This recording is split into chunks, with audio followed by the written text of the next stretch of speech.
Chapter 9. Augustus was on the front porch biding his time when Will Barker rode up. Biding his time seemed to him the friendly thing to do, inasmuch as Jake Spoon had ridden a long way and had likely been scared to seek out womankind during his trip. Jake was one of those men who seemed to stay in rut the year round, a great source of annoyance to Call, who was never visibly in rut. Augustus was subject to it, but as he often said, he wasn't going to let it drive him like a mute, a low joke that still went over the heads of most people who heard it. He enjoyed a root, as he called it, but if conditions weren't favorable, could make do with whiskey for lengthy spells. It was clear that with Jake just back, conditions wouldn't be too favorable that afternoon, so he repaired to his jug with the neighborly intention of giving Jake an hour or two to whittle down his need before he followed along and tried to interest him in a card game. Will Barker, of course, was a surprise. He trotted his big black horse right up to the porch, which surprised the Blue Pigs as much as it did Augustus. They woke up and grunted at the horse. Will Barker looked enviously at Augustus' jug. "By God, I bet that ain't persimmon juice you're drinking," he said. "Wish I could afford an easy life. If you was to dismount and stop scaring my pigs, you'd be welcome to a drink," Augustus said. "We can introduce ourselves later." The shote got up and walked right under the black horse, which was well broke enough that it didn't move. Will Barker was more shocked than the horse. In fact, Augustus was shocked himself. The shote had never done such a thing before, though he had always been an unpredictable shote. "I guess that's one of the pigs you don't rent," Will Barker said. "If I'd been riding my mare, she'd have kicked it so far you'd have to hunt to find your bacon." "Well, that pig had been asleep," Augustus said. "I guess it didn't expect a horse to be standing there when it woke up." "Which are you, Call or McCrae?" Will Barker asked. "Tired of discussing pigs." "I'm McCrae," Augustus said. "Call wouldn't put up with this much jabbering." "Can't blame him," Will Barker said. "I'm Will Barker." At that moment, Call stepped out of the house. In fact, his bite had pained him all day, and he had been in the process of making himself a poultice of cactus pulp. It took a while to make, which is why he had come in early. As he came out on the porch, a small man on a gray came riding around the house. "Why, hell, you had us surrounded and we didn't even know it," Augustus said. "This is Captain Call standing here with that shirt tail out." "I'm Will Barker," Will Barker said. "This is my man Chick." "You're free to get down," Call said. "Oh, well," Will Barker said. "Why get down when I would soon just have to climb back up? It's unnecessary labor. I hear you men trade horses." "We do," Call said. "Cattle too." "Don't bother me about cattle," Will Barker said. "I got 3,000 ready to start up the trail. What I need is remuda." "It's a pity cattle can't be trained to carry riders," Augustus said. The thought had just occurred to him, so following his habit, he put it at once into speech. Both Call and Will Barker looked at him as if he were daft. "You may think it a pity," Will Barker said. "I'd call it a blessing. Suppose you wrote that sign." "That's right," Augustus said. "Want me to write you one?" "No, I ain't ready for the sanatorium yet," Will Barker said. "I never expected to meet Latin in this part of Texas, but I guess education has spread."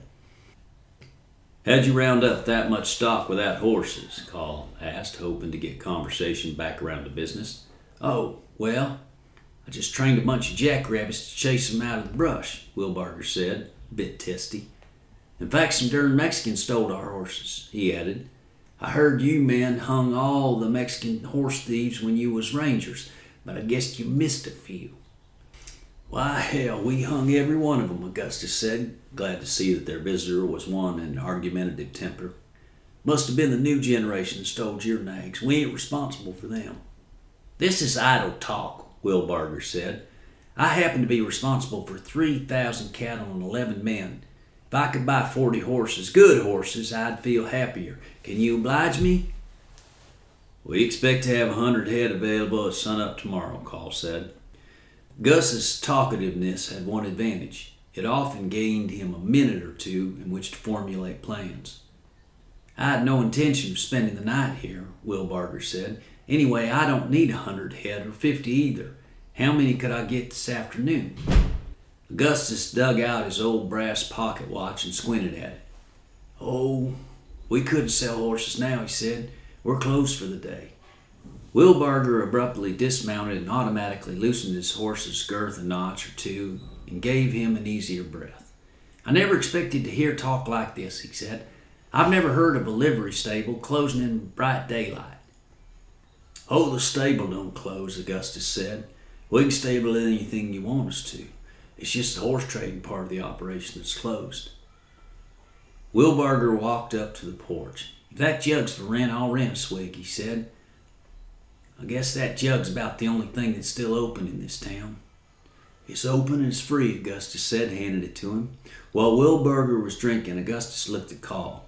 The remark about the 100 horses had struck him as bold talk, even if they were planning to swing through Mexico. Their main object on recent swings had been cattle. Now and again they ran into a few horses and threw them in with the cattle, but seldom more than 10 or 12 in one night. Where the other 90 were to come from, Augustus didn't know. Ain't there a whore in this town? Chick asked. He was still on horseback. The remark took everybody by surprise. Wilbarger seemed quite displeased with it. Chick, I thought you had a few manners, he said. Talking that kind of talk down in the jots is one thing. Talking it up here when I'm trying to discuss business with these gentlemen is something else. Well, them boys at the lots wouldn't tell me, Chick said, with a touch of a whine. That's because they're God-fearing boys, Augustus said. You wouldn't catch them boys with no Jezebel. Is that her name, Chick asked? Ain't the name I heard. He's never learned to curb his passions, Wilbarger said. I hope you'll excuse him. Loose tongue is never welcome, Augustus said mildly. Horses, Wilbarger said, returning to the more important subject. This business about being closed is an irritation. I'd hoped to be back to my herd by sunup. It's held in a bad place. The mosquitoes will eat most of my crew if I don't hurry. If I could just get enough ponies to get me started, I might be able to pick up some extras as I go north. That's a risk, All said. I know it's a risk. What ain't? Wilbarger said. How many could you sell me this afternoon? Call was tired of beating around the bush. 3, he said. 3? This afternoon and 100 tomorrow? Wilbarger said. You must know a man with lots of horses to sell. I wished I knew him. He mostly sells to us, Augustus said. We're lavish with money. Wilbarger handed back the jug. You're lavish with time too, he said. My time. We couldn't go visit this man right now, could we? Call shook his head. Sunup, he said. Wilbarger nodded as if that was what he had expected. All right, he said. If you've left me with a choice, I don't notice it. He walked back to the black horse, tightened the girth, and pulled himself back into the saddle. You men won't disappoint me, will you? He asked. I'm mean as a torn turkey when I'm disappointed. We've always been taken at our word, Call said. You can count on 40 horses at sunup, $35 a horse. We'll be up here, Wilbarger said. You won't have to hunt us up. Wait a minute, Call said. What's your horse brand, or do you have one? I have one, Wilbarger said. I brand HIC on the left hip. Are your horses shod? Call asked. All shod, Wilbarger said. Bring 'em if you see 'em. What's HIC stand for? Augustus asked. Well, it's Latin, Wilbarger said. Easier than what you wrote on that sign. Oh, Augustus said. Where'd you study Latin? Yale College, Wilbarger said. Then he and Chick trotted off. I figure he's a liar, Augustus said. A man that went to Yale College wouldn't need to trail cattle for a living. How do you know? Call said. Maybe the family went broke, or maybe he just wanted an outdoor life. Augustus looked skeptical. It was a shock to think there was someone in town more educated than himself. Caught you off guard, didn't he? Call said. You didn't even know what that short little word means. Why, it's short for hiccough, Augustus said blithely. It's a curious thing to brand on a horse, if you ask me. You figure Jake's drunk? Call asked. Why, no, Augustus said. I figure he's happier than he was this morning, though. Why? Because I want him sober tonight, Call said. I want you both sober. I could be sober as the day I was born and not find no 100 horses, Augustus said. Those figures don't make sense. Wilbarger just needs 40, and we can't find that many anyway. What will we do with the other 60 if we was to find them? We'll need a remuda ourselves if we go to Montana, Call said. Augustus sat the jug down and sighed. I could kick Jake, he said. Why? For putting that idea in your head, Augustus said. Jake's an easy fella. Ideas like that float right through his head and out the other side. But no darn idea's ever made it through your head. Your brain would bog a mule. Here I've been living in warm climate most of my life, and you want me to move to a cold climate? Why not, if it's better country, Call asked. Augustus was silent for a moment. I don't want to argue Montana right now, he said. I thought we were still arguing tonight. Where are we aiming to steal 100 horses? The Hacienda Flores, Call said. I knowed it, Augustus said. We ain't going on a cow hunt, we're launching an assault. The Hacienda Flores was the largest ranch in Coahuila. It was there when the Rio Grande was just a river, not a boundary. The vaqueros would cross the river as casually as they crossed any stream. Millions of acres that had once been part of the hacienda were now part of Texas. But vaqueros still crossed the river and brought cattle and horses. They were, in their view, merely bringing back their own. The ranch headquarters was only 30 miles away, and it was there that they kept the main part of the horse herd, several hundred strong, with many of the horses wearing Texas brands. If I didn't know any better, I'd say you were trying to scare up a war, Augustus said. Old Pedro Flores ain't going to make us a gift of 100 horses, even if he did steal all of them himself. Everything's got its risk, Call said. Yeah, and you're as fond of a risk as Jake is of women, Augustus said. Suppose we get away with the horses, what then? Sell Wilbarger 40 and keep the rest, Call said. Pick up some cattle and head north. Head north who with? Augustus asked. We don't exactly add up to a cattle crew. We can hire cowboys, Call said. There's plenty of young cowhands around. Augustus sighed again and stood up. It looked like the easy life was over for a while. Call had idled too long. Now he was ready to make up for it by working 6 times as hard as a human should work. On the other hand, it would be satisfying to run off some of Pedro's horses. Pedro was an old rival, and rivalry still had its interest. Jake would have done better to let them hang him, he said. You know how he suffers when he has to work. Where are you going? Call asked when Augustus started to walk off. Why, down to tell Jake the news, Augustus said. He might want to oil his gun. I guess we'll take the boy, Call said. He had been thinking about it. If they were going to get 100 horses, they'd need every hand. Why, good, Augustus said. I'll tell Newt. He'll probably be so pleased he'll fall off the fence. But Newt wasn't sitting on the fence when he heard the news. He was standing in the sandy bottom of Hat Creek listening to Dish Boggett vomit. Dish was upstream a little ways, acting very sick. He had come walking from the saloon with Jake Spoon and Mr. Gus, not walking too straight but on his feet. Then he had stumbled over the edge of the creek and started vomiting. Now he was down on his hands and knees, still vomiting. The sounds coming out of him reminded Newt of the sucking sound a cow makes pulling her foot out of the muddy bog. Newt had been sick to his stomach a few times, but never that sick, and he was worried. Dish sounded like he was going to die. Newt would not have thought anybody could get so sick in such a short space of time. Mr. Jake and Mr. Gus didn't seem worried, though. They stood on the banks of the creek, chatting amiably, while Dish hung his head and made the sound like the bogged cow. With Dish in such trouble, Newt could hardly enjoy the good news Mr. Gus had told him, though it was news he had waited for years. Instead of floating with happiness, he was too worried about Dish to feel much of anything else. Want me to go get Bolivar, he asked. Bolivar was the house doctor. Mr. Gus shook his head. Bolivar can't get a man over being drunk, he said. Call should have kept you boys working. If Dish had stayed down in that well, he never would have been tempted. Fish could drink no faster than that boy drank, Jake said, if fishes drink.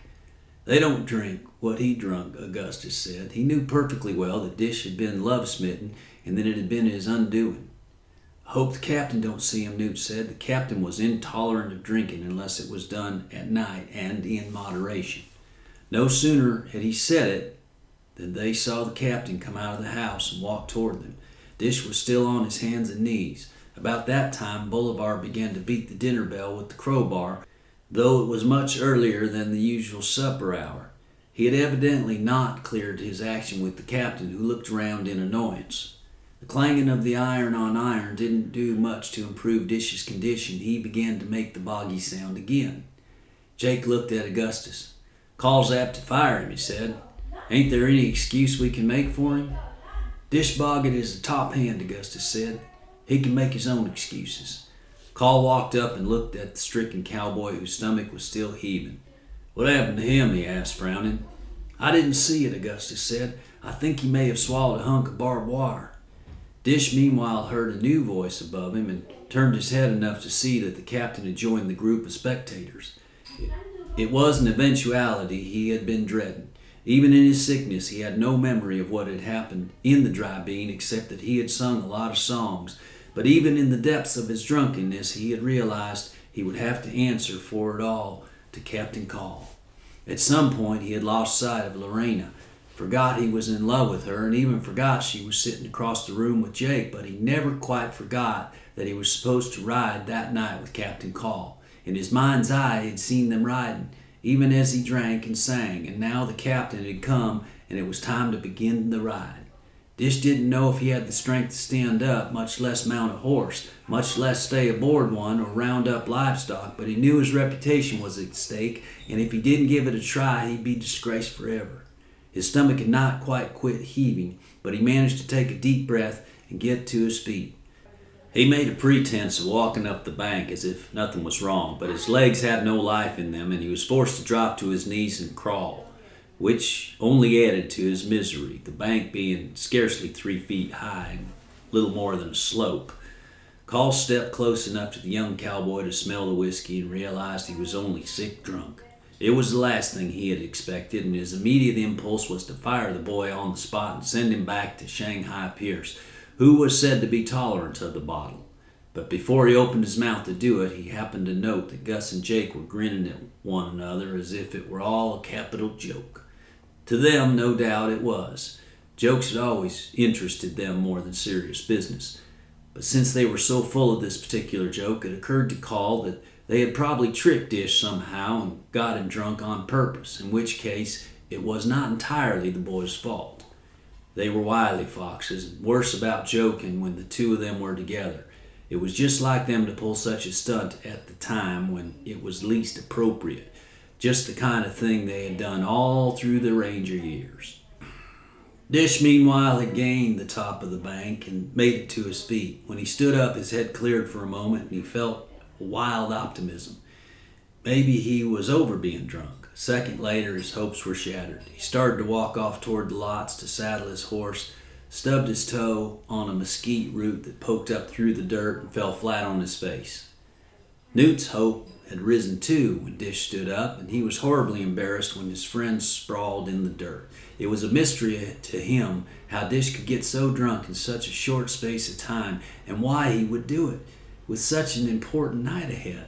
Bolivar was still banging the bell with the crowbar, making it that much more difficult to think. Jake Spoon was unaccustomed to Bolivar's habits and grimaced unhappily as the banging continued. "Who asked that old man to make such a racket?" he asked. "Why don't somebody shoot him?" "If we shoot him, we'll have Gus for a cook," Call said. "In that case, we'll have to eat, talk, or else starve to death listening." "You could do worse than listen to me," Augustus said. Dish Boggett had risen again. His eyes had a wide, glassy look, and he held himself carefully as if afraid that another fall would break him like glass. "What happened to you?" Call asked.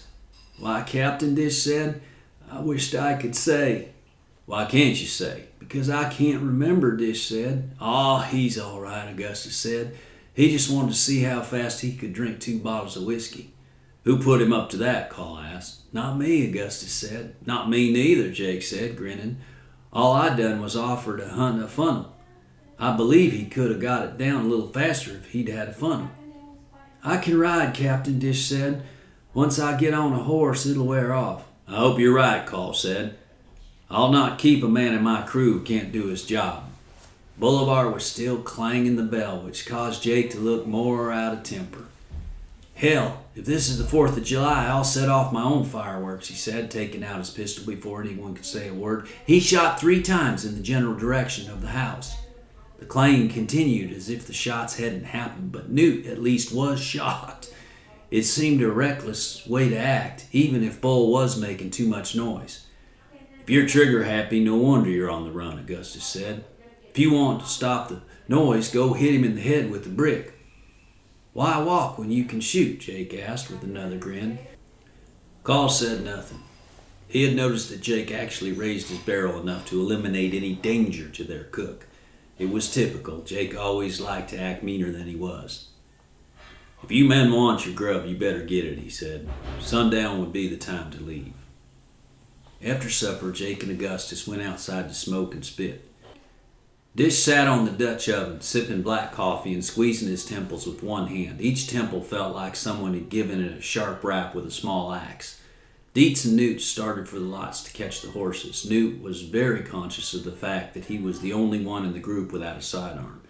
Dietz had an old Walker colt the size of a ham, which he only wore when he went on trips, since even he wouldn't have been stout enough to carry it all day without wearing down. The captain had gone to the lots ahead of them, since it took a little time to get the hell bitch saddled. He had her snubbed to the post when Dietz and Newt arrived. When Newt walked in the barn to get a rope, the captain turned and handed him a holstered pistol and a gun belt. Better to have it and not need it than to need it and not have it, he added, a little solemnly. Newt took the gun and slipped it out of its holster. It smelled faintly of oil. The captain must have boiled it that day. It was not the first time he had held a pistol. Of course, Mr. Gus had given him thorough training in pistol shooting and even complimented him on his skill, but holding one and actually having one of your own were two different things. He turned the cylinder of the Colt and listened to the small, clear clicks it made. The grip was wood, the barrel cool and blue, the holster had kept a faint smell of saddle soap. He slipped the gun back in its holster, put the gun belt around his waist, and felt the gun's solid weight against his hip. When he walked out into the lots to catch his horse, he felt grown and complete for the first time in his life. The sun was just easing down toward the western horizon. The bull bats were dipping toward the stone stock tank that Dietz and the captain had built long ago. Dietz had already caught Mr. Gus's horse, a big solid sorrel they called Mud Pie, and was catching his own mount. Newt shook out a loop, and on the first throw caught his own favorite, a dun gelding he called Mouse. He felt he could even rope better with the gun on his hip. "Oh my, they done put a gun on you, ain't they?" Dietz said, with a big grin. "I guess next thing you'll be boss of us all." No thought that ambitious had ever crossed Newt's mind. The summit of his hopes had been to be one of the crew, to be allowed to go along and do whatever there was to do. But Dietz had said it as a joke, and Newt was in the perfect mood to take a joke. "That's right," he said. "I expect they'll make me boss any day, and the first thing I'll do is raise your wages." Dietz slapped his leg and laughed. The thought was so funny. When the rest of the outfit finally wandered down from the house, they found the two of them grinning back and forth at one another. "Look at 'em," Augustus said. "You'd think they just discovered teeth." As the day died and the afterglow stretched upward in the soft, empty sky, the Hat Creek outfit, 7 strong, crossed the river and rode southeast toward the Hacienda Flores.